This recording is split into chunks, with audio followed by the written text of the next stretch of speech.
여러분 안녕하세요. 네, 공인중개사 이제 그 1차 기출문제 해설 담당하게 된 장재영 회사입니다.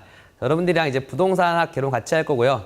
아마 시간이 이제 얼마 안 남아서 마음이 좀 급할 건데 제가 여러분들에게 제시하고자 하는 방향은 요 수업을 듣고 처음 들으시는 분들이라면 최소한의 점수로, 그리고 이제 공부를 하셨던 분이라고 한다면은 정리해서 고득점 할 수 있는 그런 방식으로 수업을 진행할 거예요. 그래서 지금 제가 준비한 시간이 8시간 정도 될 건데 상당히 내용이 많아요. 그래서 아마 좀 빠르게 좀 진행이 될 수도 있으니까 기본적인 내용들이 갖춰져 있다면 아마 알아듣기가 쉽겠지만은 갖춰져 있지 않다라고 한데 해도 제가 편하게 설명드릴 거니까 천천히 듣고 따라오시면 돼요. 아시겠죠? 자, 그러면 이제 우리가 부동산학 개론이다라고 하는 건데, 혹시 여러분들 중에서 어르신분들 혹은 나이 드신 분들 아마 시험 보셨을 테니까, 예전에 이제 고등학교 때 여러분들이 사회 과목 배운 적 있죠? 사회 과목. 저는 그 사회 과목에 나오는 이제 모든 부분들을 이제 부동산이랑 접합시켰다라고 생각하시면 돼요. 그래서 우리가 흔히 알고 있던 기본적인 원리들이 이제 부동산이랑 접목이 되면서 발생하는 사건들을 이제 일련적으로 나열해 놓은 것이 부동산 개론이고, 거기에다가 몇 가지 실무적인 부분들이 조금 더 붙어 있다. 그렇죠? 그리고 이제 거기에 감정평가론 같은 이제 특이한 특수한 분야들이 붙어 있는 게 방향이니까 여러분들이 그거 보고 참고하시면 되겠어요. 자, 그러면 제가 이제 3개년치 여러분들 문제를 분석을 해드릴 거예요. 그래서 3개년치 문제를 분석해 드릴 건데, 일단은 부동산학은 총론이 있고, 그리고 강론이 있고, 그리고 마지막에 감정평가 해가지고 따로 붙어 있어요. 감정평가는 부동산의 가치평가, 즉 가격이 얼마냐를 평가하는 부분이라고 생각하시면 돼요.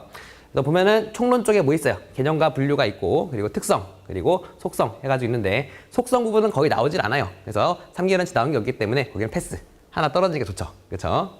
자, 그래서 개념과 분류, 특성 있고, 그리고 강론 부분에 가면요, 경제론 있고, 시장론 있고, 그리고 입지 공간 구조론, 정책론, 투자론, 금융론, 그리고 개발 및 관리 이렇게 되어 있고요.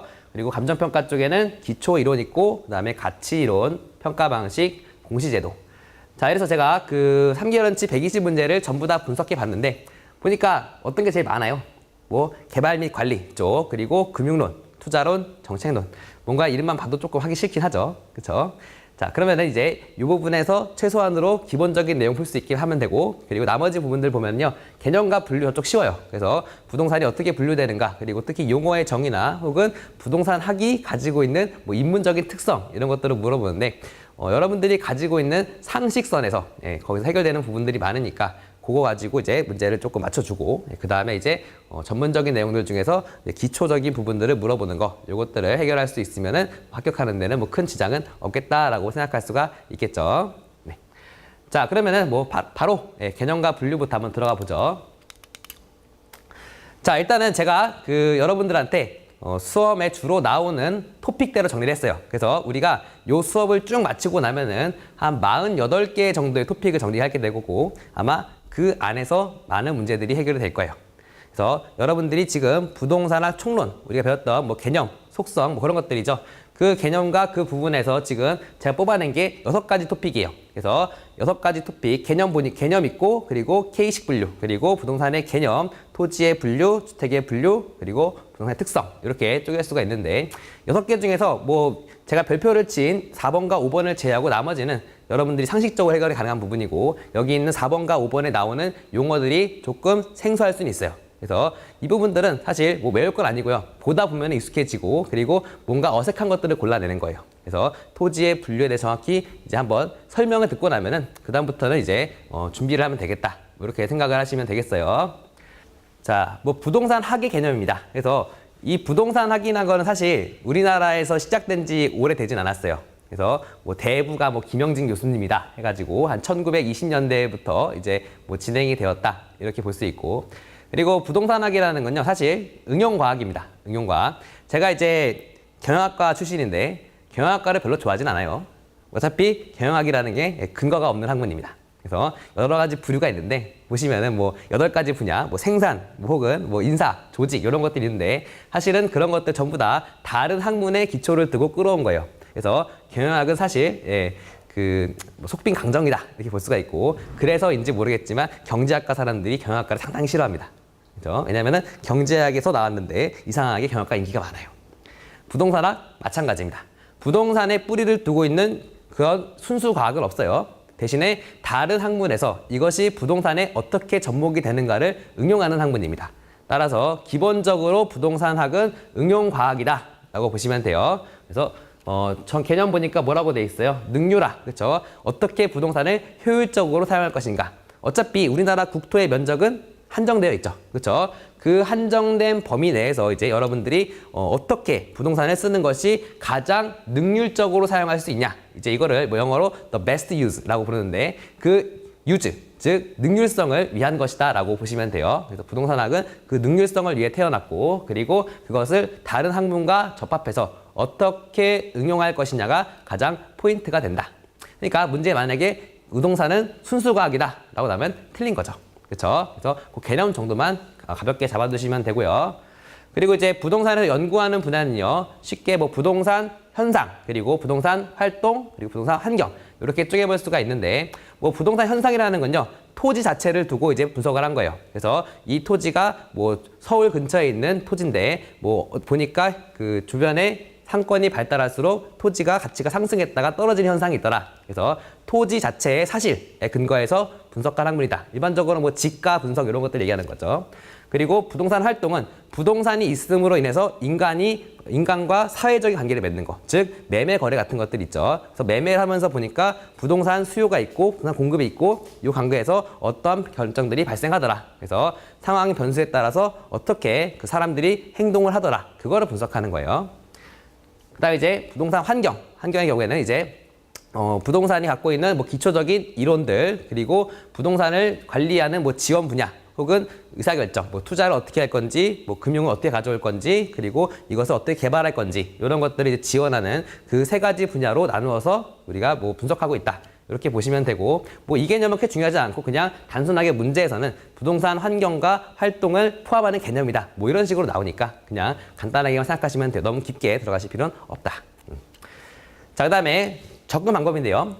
부동산은요. 종합식 접근 방법입니다. 그러니까 부동산이 되게 좋아하는 개념이 딱 세 가지가 있어요. 보시면은 뭐 법률적 개념이 있고요. 입안에 계속 넣을 겁니다. 부동산을 분석할 때는 항상 법률적인 측면에서 분석을 하고 그 다음에 기술적 측면인데 이 기술이라는 건요. 우리가 알고 있는 뭐 테크니컬한 부분이 아니라 단순하게 물리적인 위치를 얘기합니다. 위치 측면에서 여기서 근접해 있는 게 뭐가 있고 그리고 그런 것으로 인해서 어떠한 특성이 발생한다라고 분석을 하는 거예요. 그리고 세 번째가 경제적인 관점. 그래서 요거 세 개로 항상 분석을 해요. 그래서 만약에 부동산이 뭐 종합식이다 혹은 고려해야 될 측면이 있다. 이거 세 개만 나옵니다. 무조건.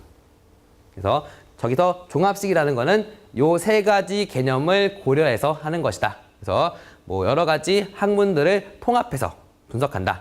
그래서 예전에 쓰던 저기 있는 분산식이라든지 중점식은요. 부동산이 가지고 있는 특징을 각각 뭐 화학이면은 화학에서 뭐 토지가 어떻게 상하고 있는가만 분석을 하고 그리고 중점식에는 부동산 자체에 중점을 두고 분석하는 방법이었다면은 요즘에는 이러한 법률적, 기술적, 경제적인 측면들을 모두 다 고려해서 한 번에 정리한다. 뭐 이런 식으로 되어 있다는 거죠. 그렇게 생각을 하시면 되고요. 그다음에 이제 일반적인 원칙인데 저기 보면은 능률성, 안정성, 경제성, 공정성 있죠. 그렇죠? 능률성이라는 거는 이제 효율적으로 사용하겠다. 그렇죠? 최유효 이용이라 그래요. 그래서 이 단어를 되게 좋아해요. 최유효 이용. 그래서 가장 합리적으로, 가장 편리하게, 가장 효율적으로, 이득적으로 이용을 하겠다. 뭐 그런 얘기예요. 그리고 이제 안전성이라는 거는 그 부동산이라는 것 자체가 그 거액의 자금이 왔다 갔다 하는 거죠. 그렇죠? 그러다 보니까 이제 뭐 사기라든지 법률적인 피해를 볼 수 있는 부분을 가장 최소화해야 된다. 즉 안전성이 우선시 된다라는 얘기예요. 그러니까 요거는 뭐예요? 능률성이랑 약간은 견제되는 개념인 거죠. 능률적은 효율성, 그렇죠? 그리고 안전성은 뭐 규제 뭐 이런 것들로 이제 상호 견제하고 있다. 이렇게 보시면 되고 그다음에 뭐 경제성 뭐 당연한 거죠. 이거는 가장 그 최소 비용으로 최대 효과를 뽑아내야 된다. 이런 얘기고 이제 공정성이라는 거는 사회성이랑 관련된 거예요. 사회성. 부동산의 사회성. 부동산 자체가 그 사람들이 주택이라는 건 내가 살 곳을 얘기하는 거고 주거 공간이기도 하고 그리고 그 토지에서 여러 가지 효익들을 얻기도 하기 때문에 부동산이 사회성도 있고 공공재적인 성격도 띠고 있다. 이제 이렇게 생각을 해요. 그래서 그런 것들 아마 부동산이라고 한다면 윤리적으로 혹은 규범적으로도 옳아야 되는 거 아니냐. 뭐 이런 얘기입니다. 그래서 보니까 어때요? 좋은 얘기들만 잔뜩 써 있는 거죠. 그렇죠? 그러니까 여러분들의 상식선 내에서 해결될 것이다. 네, 그렇게 보시면 돼요. 자, 그래서 아마 그 다음 페이지에 보시면은 그러한 제가 설명드린 내용들이 아마 글로 써 있을 거예요. 근데 여기 개념을 이렇게 글로 보는 게 뭐 크게 중요하진 않아요. 네, 여기 내용들은 단순하게 지금 설명드린 거를 그대로 이해하고 가셔도 큰 문제는 없어요. 그래서 제가 설명드릴 때 아마 글을 읽어야 되는 부분들은 여러분들이랑 같이 읽어보면서 얘기를 할 거니까 네, 어렵게 생각하지 마세요. 너무. 자, 그래서 바로 문제로 가보죠. 문제로 가보면 이제 첫 번째 문제가 부동산에 관한 설명으로 틀린 것 나와 있는데 1번 보면요. 자, 과학을 순수과학과 응용과학으로 구분할 때 부동산은 응용과학에 속한다. 맞는 말이죠. 그렇죠? 정답. 맞는 말이고 오른쪽에 2번 보니까 뭐라 돼 있어요? 부동산학의 연구 대상은 부동산 활동 및 부동산 현상을 포함한다라고 돼 있는데 이것도 맞는 말이었죠. 자, 그 다음 세 번째가 이제 부동산의 접근 방법 중에서 종합적 접근 방법은 부동산을 기술적 그리고 경제적, 법률적 측면 등의 복합 개념으로 이해해서 이를 종합해서 이론을 구축하는 방법이다. 맞는 말이죠. 종합식 다 고려한다. 그렇죠? 그 다음에 5번 보니까 부동산학의 일반 원칙으로서 안전성의 원칙은 소유 활동에 있어서 최유효 이용을 이제 지도 원리로 삼고 있다라고 했는데 우리가 부동산의 일반 원칙 중에서 안전성이라는 거는 효율성이랑 배제되는 개념이었죠. 그렇죠? 그래서 최유효 이용이다. 그러면은 가장 효율적으로, 능률적으로 사용했다는 것이기 때문에 능률성의 원칙에 해당이 되는 거예요. 그러니까 안전성의 원칙이다라고 나왔으면 틀린 거죠. 그렇죠? 자, 그러니까 이거는 사실 내용을 다 모르고 있어도 그냥 5번을 읽었을 때 대충 알아볼 수 있는 그런 내용이다라고 보시면 돼요.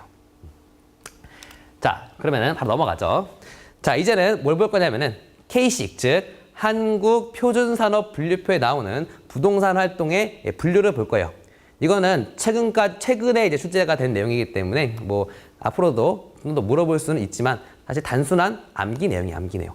그러니까 부동산과 관련해서 인간이 부동산 활동을 함에 있어서 그때 몇 가지 어떤 활동들을 할 수 있느냐 이거를 산업분류표에 따라서 만들어 놓은 거죠. 네. 그래서 쉽게 생각하면은 부동산과 관련된 거는 크게 두 가지인 겁니다. 내가 부동산을 가지고 뭐 사거나 빌려주는 행위 이걸 얘기하는 거고 두 번째는 그 부동산과 관련해서 서비스를 제공하는 그쪽을 얘기하는 거예요. 그래서 그냥 큰 분류로 부동산 임대업 그리고 부동산 공급업 판매하는 거죠. 그리고 뭐 중개 및 관련 서비스업 그리고 부동산 관리업 이렇게 4개로만 기억하시면 돼요. 어차피 문제가 오지선다니까 이거 4개 아닌 게 하나 나오겠죠. 그렇죠? 문제를 딱 보면은 알 수 있어요. 자, 보니까 부동산업에 해당하지 않는 것이라고 해가지고 1번이 뭐예요? 주거용 건물 개발 및 공급업이다. 뭔가 부동산을 공급하는 거니까 당연히 들어가겠죠.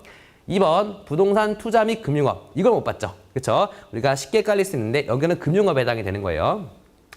그리고 세 번째 거 보니까 자문 및 중개업. 자, 우리 공인중개사 부동산 관련된 서비스를 제공하는 업종이죠. 그러니까 중개가 들어갔으니까 맞는 말이고.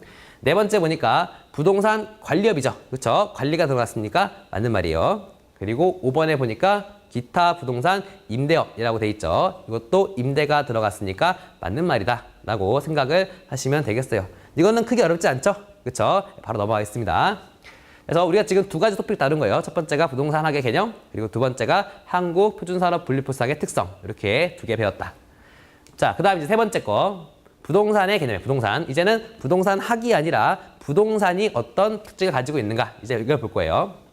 자, 첫 번째가 이제 부동산의 개념은요. 크게 3가지로 쪼갤 수가 있다. 제가 항상 3가지라고 한다면은 법적, 경제적, 기술적 이렇게 3가지인 거예요. 그래서 일단은 뭐 쉬운 거부터 해보면은 맨 밑에 있는 게 기술적인 건데 요거는 제가 위치 혹은 물리적인 거라고 얘기했죠. 그렇죠? 어떤 특징 갖고 있는 거예요? 공간, 자연, 위치, 환경이다. 요 말이 나오면은 요거는 기술적 개념이에요. 부동산에. 그리고 경제적 개념이다 라고 한다면은 부동산을 하나의 경제 활동 뭐 주체로 경제 활동 대상으로 보는 것이고 그러니까 우리가 흔히 얘기할 때 자산이다 혹은 자본이다 이렇게 얘기하는 것이 바로 경제적인 개념.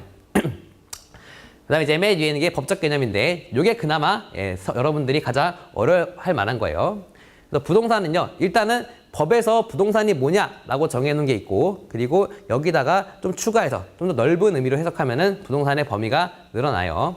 그래서 일단은 협의라고 하는 말은 좁은 의미의 부동산을 얘기하는 것이고, 이때 부동산은 토지와 정착물만을 얘기하고 있습니다. 그래서 이 정착물이라고 하는 건요, 그 붙어 있는 거예요. 대표적으로 건물이라든지 공작물, 거기다가 뭐 그 땅에 있는 나무까지 들어가는 개념이고, 거기 자라고 있는 농작물까지도 같이 포함하는 개념이다. 이렇게 정리하시면 되겠어요. 그다음에 이제 광이라고 하는 건요, 그 광의의 부동산은 실제로 지금 정확한 부동산의 정의에 해당하진 않지만 부동산으로 보겠다라고 하는 것들이요. 그래서 제가 준 부동산 혹은 의제 부동산이라고 붙여놓은 부분은 부동산에 해당하는 것이다 라고 보면 되고, 이때 그 부동산에 해당하는 것들은 일반적으로 등기가 필요한 것들이요. 그래서 자동차라든지 뭐 항공기, 선박 등이 해당이 된다. 이 정도로만 정리하시면 되겠어요. 그래서 문제를 보면요, 뭐 부동산의 법적 개념에 해당하지 않는 것은 이라든지 혹은 경제적 개념에 해당하지 않는 것은 이렇게 출제가 되니까 여러분들이 요 세 개 안에서 분류를 하실 수 있으면 되고, 뭐 조금 어렵게 나오면은 뭐 정착물이라든지 이런 단어에 집중해 나올 수가 있는데, 너무 깊게 나오면 여러분들이 그냥 찍고 넘기면 됩니다. 아시겠죠? 자, 그래서 부동산의 개념 뭐 나와 있는데 뭐 이것도 읽어보시면 돼요. 근데 제가 앞에 정리해 놓은 거랑 크게 다르지 않을 거예요.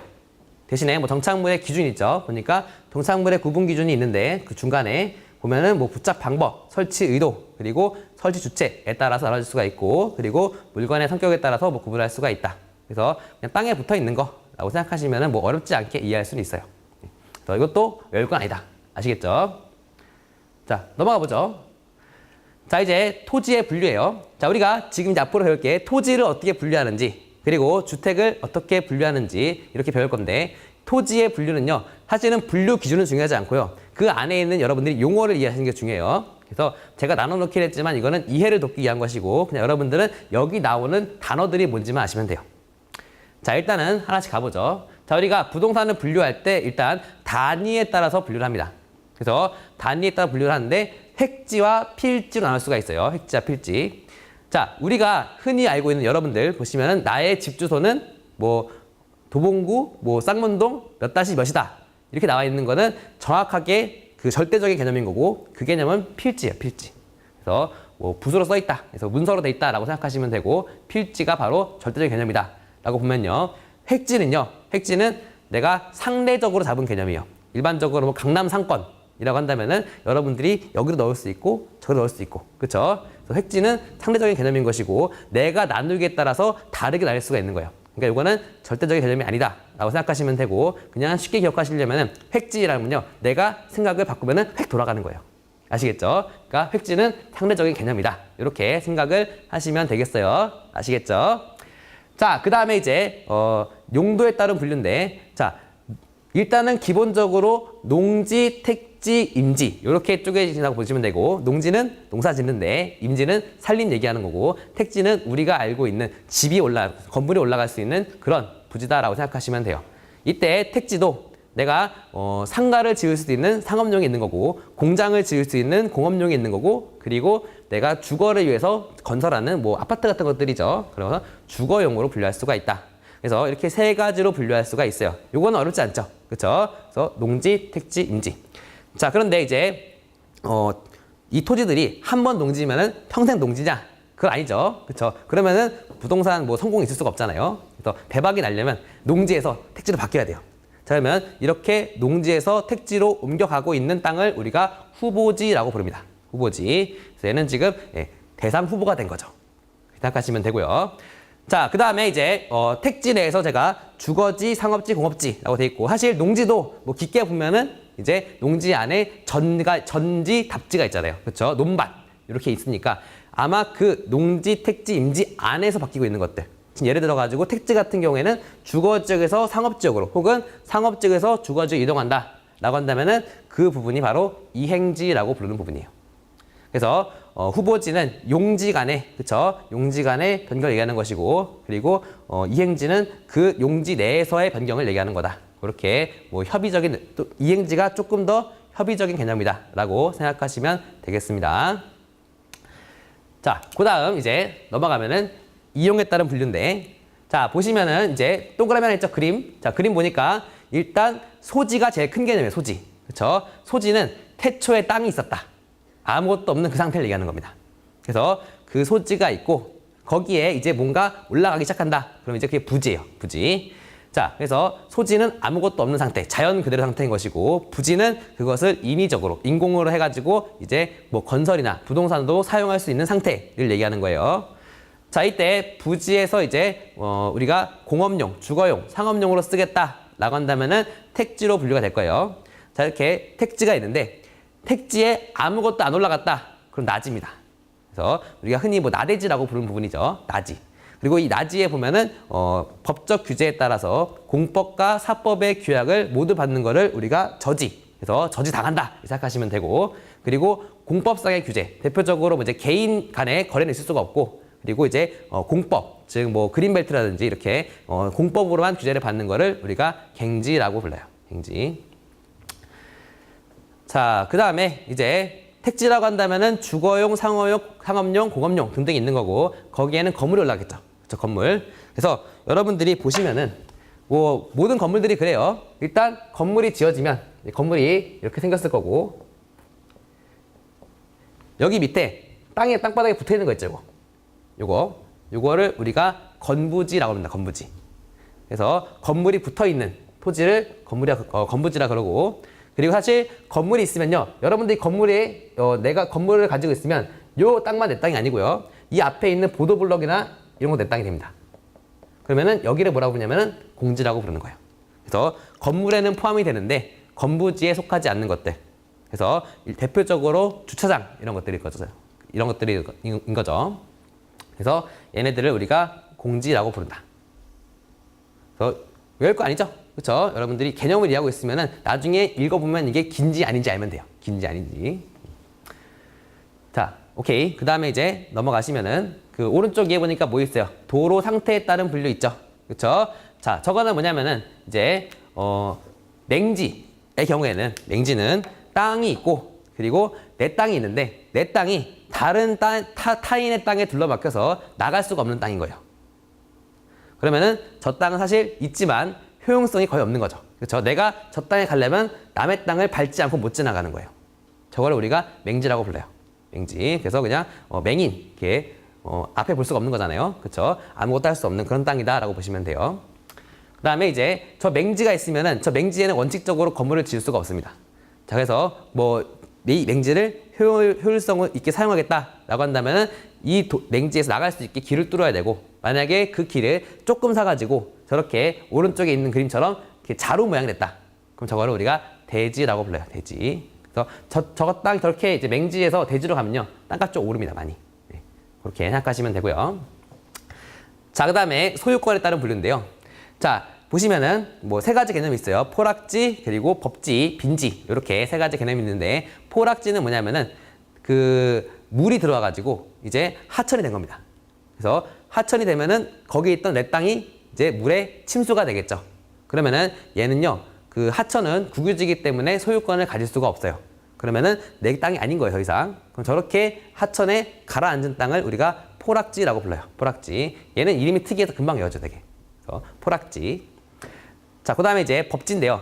저 법지는 소유권은 있는데 쓸모가 없는 땅이요. 대표적으로 도로가 있는데 그 도로를 유지하려면 그 도로의 옆에다가 경사면으로 토지를 쌓아야 되죠. 그렇죠? 그래서 경사되어 있는 토지는요, 저거는 쓸 수가 없는 땅이에요. 근데 소유권은 있어요. 그래서 법적인 소유권은 있지만 유용성이나 효용성이 전혀 없는 땅, 이걸 우리가 법지라고 불러요. 아시겠죠? 자, 그 다음에 이제 빈지인데요. 이 빈지는 딴 거 없습니다. 그냥 해수욕장 생각하시면 돼요. 그래서 바다와 육지 사이에 모래사장을 얘기한다고 생각하시면 되겠습니다. 얘도 사용할 수는 있겠죠. 우리 거기다 못 세워요. 다 파라솔 세우고 그러잖아요. 그렇죠? 그래서 이 빈지 같은 거는 소유권도 있고 그리고 효용성도 있는 땅이에요. 자, 그럼 이제 우리가 분류를 좀 해봤고, 이제 이 분류에 따라서 제가 쭉 써 있는데, 보면은 뭐 아마 다른 것들은 어려운 거 없을 거고, 읽어보면은 아마 제가 설명드린 개념에 다 부합을 할 거예요. 적으로 뭐 건부지다. 지상에 건물이 들어서 있는 부지로서 건물과 그 부지가 동일 사유지에 속하고 당해 사유자에 의해서 사용되는 토지. 이렇게 써 있으면은 이게 건부지의 개념이고, 그리고 밑에 보면은 공지 있죠. 공지. 공지가 건축법에 의해서 용적률, 건폐율에 등해서 제한으로 건축하고 남은 토지.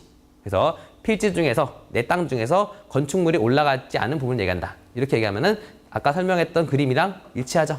그렇죠? 그렇게 생각하시면 되고 뭐 저지나 갱지, 맹지, 대지 마찬가지예요. 그래서 이런 것들은 제가 설명드린 범주 내에 있으니까 그렇게 이해하시면 되고요. 아마 다음 장에 저기 그 외의 분류 중에 뭐 설명 안 한 게 있을 거긴 해요. 보면은 그 외의 분류의 네 번째 보니까 유휴지라고 되어 있는데 저거는 놀고 있는 땅이에요. 놀고 있는 땅. 그래서 정당한 이유 없이 방치가 되고 있는 토지다라고 보시면 되고 그거랑 이제 밑에 있는 휴환지랑 비교하시면 되는데 휴환지는 뭐냐면요. 여러분 인삼 농사 지으면요. 그 인삼이 되게 그 영양분을 다 빨아들여요. 그래서 사실은 인삼을 한번 재배를 하고 나면은 토지가 다 상해요. 그러면은 그 토지가 양기를 회복할 수 있도록 시간을 줘야 돼요. 그래서 그 기간을 우리가 휴환지라고 불러요. 그래서 이러한 뭐 특이한 개념도 있으니까 아마 제가 앞에서 분류해드린 토지가 일반적으로 문제 나올 거예요. 그러면 이제 그거 맞추시고 만약에 그게 아닌 게 나오면은 다른 걸 통해서 제거하시면 됩니다. 아시겠죠? 자, 그러면 문제 한번 보죠. 자, 다음 중 옳은 거 몇 개인가? 라고 물어보는데 하나씩 보죠. 첫 번째 보니까 공지는 자력 회복을 위해서 정상적으로 시기하는 토지다. 방금 했죠? 이거는 공지가 아니라고 했어요. 휴환지. 그쵸? 자, 하지만 뭐 공지라고 한다면은 우리가 알고 있죠. 그쵸? 건물 말고 나머지 땅 부분이라는 걸 알고 있으니까 골라낼 수 있는 문제 틀린 거죠. 그 다음에 맹지는 타인의 토지에 둘러싸여서 도로와 접하고 있지 않은 토지. 아니죠. 맹지는 눈이 먼 거라 그랬죠. 그쵸? 내 땅 바깥은 아무것도 안 보이는 거예요. 그러면은 맹지가 아니라 저거 뭐에 대한 설명인 거예요? 저거는 벽지죠. 법지. 그쵸? 아, 맹지 맞네요. 네, 설명 잘못했네요. 제가. 네. 타인의 토지에 둘러싸여서 도로와 접하고 있는 토지. 얘기하는 거니까 맹지가 맞고. 세 번째, 획지는 하나의 지번을 가진 토지 등기의 한 단위를 얘기한다. 그렇죠? 요거는 지번이 아니라고요. 상대적인 개념이다. 지번은 절대적인 개념이니까 저거는 획지가 아니라 필지가 되겠죠. 그다음 네 번째, 후보지는 임지, 농지, 택지, 지역 간의 상호간에서 다른 지역으로 전환되고 있는 토지를 말한다. 맞는 말이죠. 그렇죠?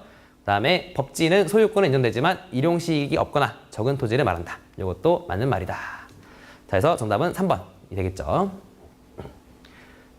자, 그래서 토지의 분류 또 있죠. 보면은 자, 부동산 활동의 토지 분류 중 지적 공부에 등록된 토지가 물에 침식되어서 수면 밑으로 잠긴 토지, 포락지 얘기하는 거죠. 그렇죠?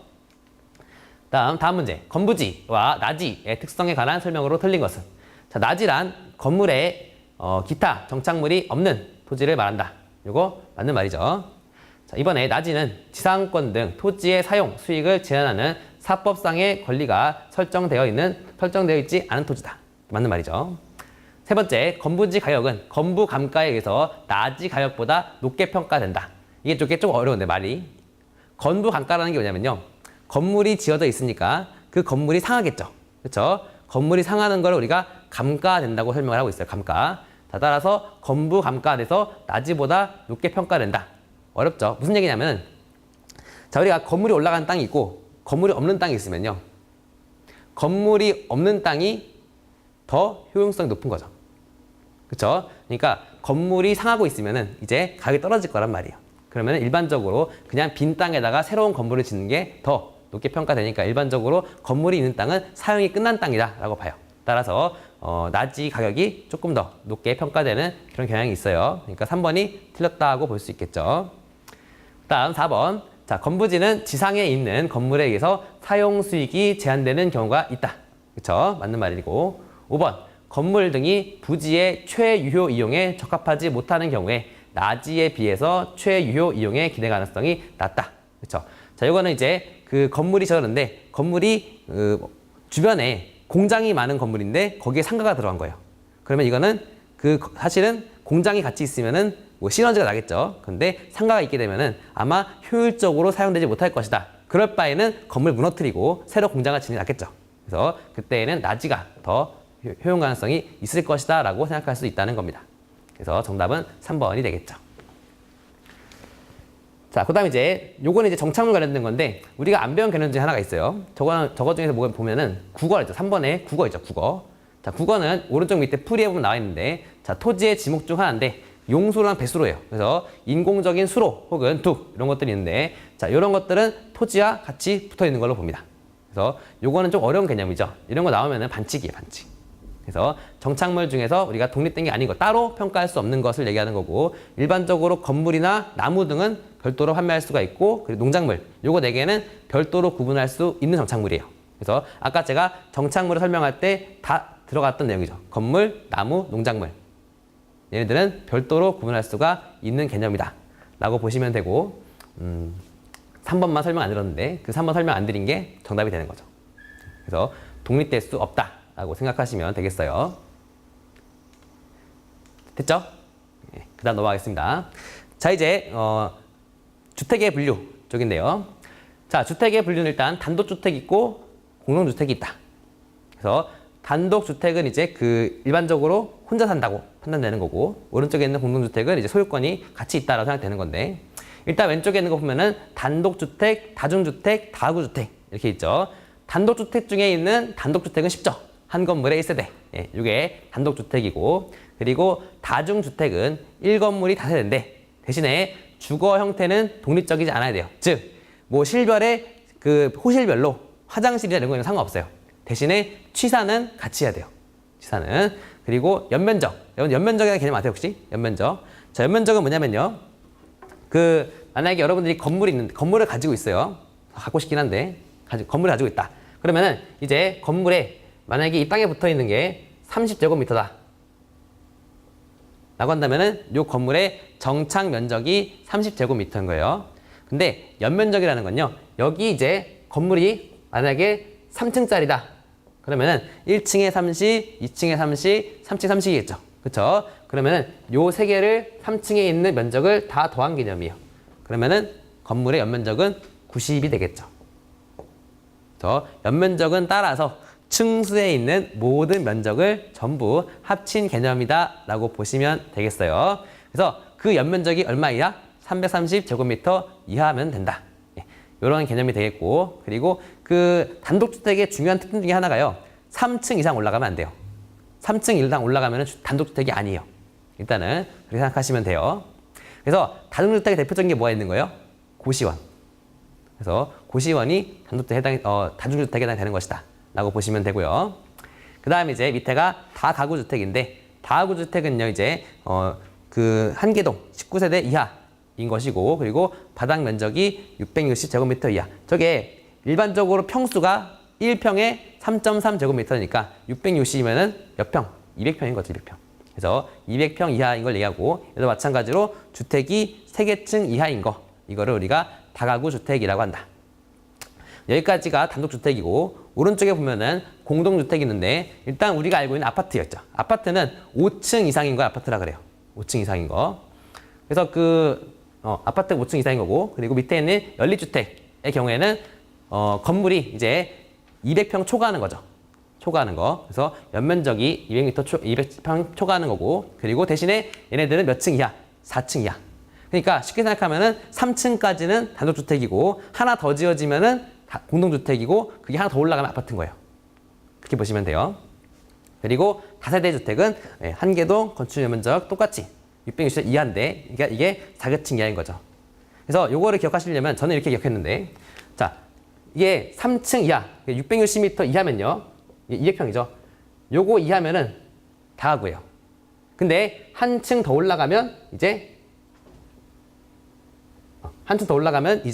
다세대가 되는 거고, 그리고 여기서 이게 넓어지면은 연립주택이에요. 그래서 가세연, 그냥 가세연 이렇게 기억하시면 돼요. 그래서 이렇게 기억을 하면 되겠다. 아시겠죠? 근데 문제는 이 그 안에 있는 정의가 충족을 하는지 그걸 물어봐요. 충족하는지. 그래서 여러분들이 그걸 좀 기억을 하셔야 돼요. 그 다음에 이제 기숙사인데, 기숙사는 이제 학생이나 종업원을 위한 건물을 얘기하는 것이고, 요거는 뭐 깊게 설명 안 해도 알 수 있는 부분이 되겠죠. 그렇죠? 자, 그렇게 정리하시면 되겠고, 다 똑같은데 거기 저기 보면은 오른쪽 밑에 도시형 생활주택 있죠. 이제 이게 최근에 추가가 된 건데 300세대 미만이라는 게 중요해요. 300세대 미만, 300만 기억하세요. 300 스파르타. 도시형 생활주택은 스파르타. 그렇게 기억을 하시면 되겠다. 자, 그러면 문제가 어떻게 나오는지 보죠. 자, 연립주택은 주택으로 쓰는 한 개동의 바닥 면적의 합이 660제곱미터 이하이고 층수가 4개 이하다. 연립주택은 좀 큰 개념이라 했죠. 그래서 660제곱미터 초과해야 되는 초과. 그렇죠? 틀린 말. 자, 이번에 다가구 주택은 주택으로 쓰는 층수가 3개 이하이며 그리고 한 개 동의 바닥 면적이 330제곱미터 이하다라고 했는데 330이 아니라 660이었죠. 틀린 말. 3번에 다세대 주택은 주택으로 쓰는 한 개 동 바닥 면적 합계가 330제곱미터 이하이고 층수가 5개층 이하다라고 했는데 5개층이 아니라 4개층이죠. 그렇죠? 그래서 틀린 말. 자, 그 다음에 양가로 4번에 보면은 다중주택이 있는데 여기 있는 다중주택은 그 보니까 뭐라 되어 있어요? 학생 또는 직장인이 다수 거주할 수 있는 구조로서 독립된 주거 형태가 아니며 연면적이 330제곱미터 이하 그리고 층수가 3층 이하의 주택을 얘기한다. 이게 바로 고시원이죠. 그렇죠? 맞는 말이고. 자, 5번은 보니까 도시형 생활주택은 350세대 미만이다 돼 있는데 틀렸죠? 300이에요. 그렇게 넘어가시면 되겠습니다. 자, 그 다음에 이제 우리 마지막 주제 토지 그 부동산 총론에서 마지막 주제예요. 토지의 특성에 대해서 볼 건데, 자, 여러분들이 갖고 있는 이 토지 특성 있죠? 이 토지의 특성은 사실 뭐 따로 여러분들이 외우거나 전혀 그럴 필요는 없어요. 그냥 들어보면은 당연한 거다 싶은 건데 그거를 이제 조금 어려운 말로 표현해 본 거예요. 자, 첫 번째 보니까 뭐 있어요? 부동성 있죠? 자, 부동성은 움직이지 못한다 이거예요. 자, 부동산 자체가 뭐예요? 동산이면 움직일 수 있는 거고 부동산이면 움직일 수 없는 거잖아요. 그렇죠? 그래서 움직일 수 없는 거라는 표현이 있는 거고, 그 다음에 부증성 되는데 부증성은 증가할 수 없다는 거예요. 어차피 국토는 한정되어 있으니까 이게 추가로 늘어날 수는 없다. 이런 개념인 거죠. 그리고 세 번째 개별성인데 땅 중에서 다른 땅이랑 똑같은 땅은 없다는 거예요. 일단 뭐가 달라요? 위치부터 다르잖아요. 그렇죠? 개별성을 띠고 있다. 그리고 이제 인접성이라는 거는 토지는 항상 옆에 다른 땅이 있다는 거죠. 그렇죠? 토지는 붙어 있을 게 없다. 이런 개념인 거고, 그 다음에 영속성, 다이아몬드 같은 거죠. 네, 한번 가지고 있으면 영원하다. 그래서 조물주 위에 건물주가 되는 거죠. 자, 따라서 이제 우리가 특성을 가지고 있는데 사실은 이 특성이 중요한 게 아니라 이 특성 때문에 어떤 특징을 가지게 되느냐, 이게 중요해요. 문제 보면은. 근데 이제 요걸 알고 있으면은 이제 여러분들이 이 특징이 요 특성 때문에 생긴 것이다라고 유추할 수 있느냐, 그거를 물어볼 거거든요. 그러니까 그거를 여러분들이 연결시킬 수 있으면 돼요. 아시겠죠? 그래서 이렇게 5가지 특성은 기억해 두면 좋아요. 그래서 만약에 특성이라는 설명이 나왔는데 그 특성이 이 특성 때문은 아닌 것 같다라고 여러분 생각할 수 있으면 돼요. 아시겠죠? 네. 그래서 이것도 뭐 저도 외우긴 외웠는데 어떤 식으로 외웠냐면은 부동성, 부증성 뭐 이런 거 알겠죠? 그래서 그냥 앞에 따가지고 부부 개인 영이잖아요. 그래서 부부는 영원히 개인이다 이렇게 외웠어요. 그냥 어차피 결혼의 남남이라는 뜻이죠. 자, 그 다음에 이제 오른쪽 보면은 토지의 인문적인 특성이라고 돼 있고 보니까 뭐 있어요? 용도의 다양성. 토지는 사용하기 나름이다. 그렇죠? 공장으로 쓸 수도 있고 상가로 쓸 수도 있고, 그렇죠? 다양하다라고 볼 수가 있고, 그리고 병합이나 분할의 가능성. 이거 토지는 항상 도시 개발에 의해 가지고 합쳐질 수도 있고, 그리고 쪼개질 수도 있죠. 그렇죠? 고액이. 그다음에 가변성. 이거는 언제든지 환경이 변하니까 그 인문적인 위치. 옛날에는 강남이 잘 나갔지만 요새는 홍대가 잘 나가는 것처럼 이렇게 변한다라는 거죠. 아시겠죠? 그래서 요거는 이제 인문적인 특성이다라고 보시면 되고, 이것도 문제부터 같이 보죠. 자, 보니까 토지의 자연적인 특성 중에서 영속성이랑 관련된 걸로 옳은 걸 골라버려요. 영속성. 자, 기억해 보니까 토지를 집약적 이용을 하게 되고, 그리고 토지 부족 문제에 근거가 된다. 영원하면 그럴 리가 없죠. 그렇죠? 그러니까 영원하기 때문에 생긴 특성이냐라고 생각해 보시면 돼요. 근데 기억은 아니죠. 그렇죠? 이건 뭐 때문인 거예요? 이거는 토지가 늘어나지 않으니까 부증성이랑 관련된 거죠. 그렇죠? 집약적이라는 거는 뭐예요? 토지를 아주 밀도 있게 사용한다. 그러니까 건물이 높아지는 거랑 비슷한 거예요. 높아지는 게 집약적인 이용. 이렇게 보시면 돼요. 반대의 말은 우리가 조방적이라고 해요. 조방적.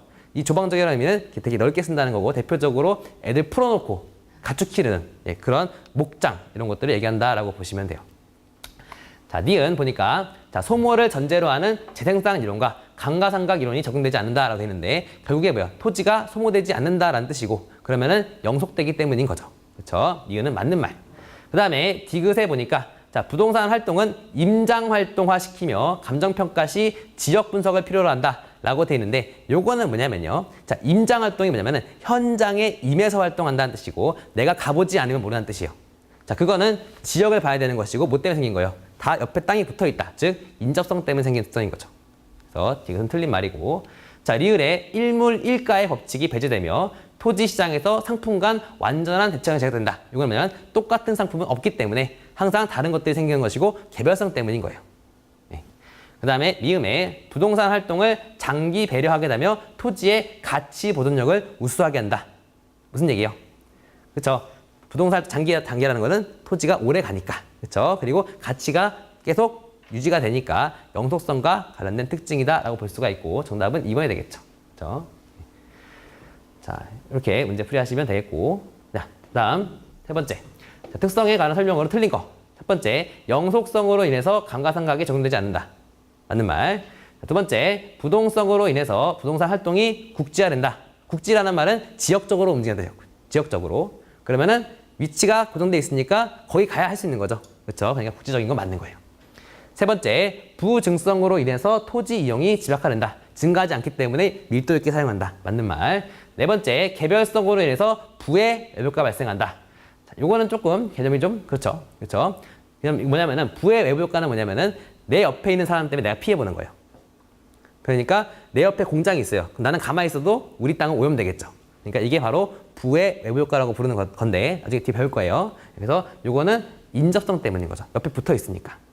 그렇죠?